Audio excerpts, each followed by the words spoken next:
হযরত মুহাম্মদ সাল্লাল্লাহু আলাইহি সাল্লাম সর্বশেষ নবী। ওনার পরে আর কোনো নবী আসবে না। এই কথাটা স্পষ্টভাবে আবু দাউদ কিতাবে আছে। ওখানে রাসূলুল্লাহ সাল্লাম বলছেন যে আমার উম্মতের মধ্যে থেকে 30 জন মানুষ ওরা নবুয়তি দাবি করবে। তারা ভাববে যে আমি নবী, কিন্তু ওরা সবই ধোঁকাবাজ। আমি সর্বশেষ নবী, আমার পরে আর কোনো নবী আসবে না।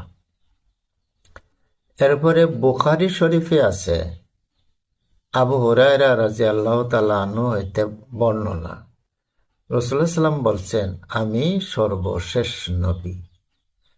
এরপরে কোরআনের দলিল দেখেন, আল্লাহ তাআলা কি বলছেন, আউযু বিল্লাহি মিনাশ শাইতানির রাজিম, মা কানা মুহাম্মাদুন আবা আহাদিম মির রিজালিকুম ওয়ালাকিন রাসূলুল্লাহি ওয়া খাতামান নাবিয়্যিন।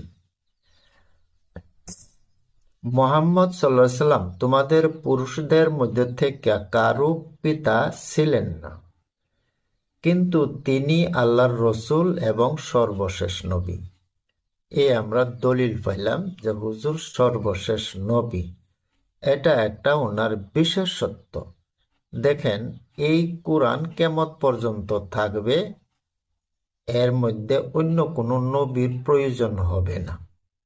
এটাই ওনার একটা বিশেষত্ব।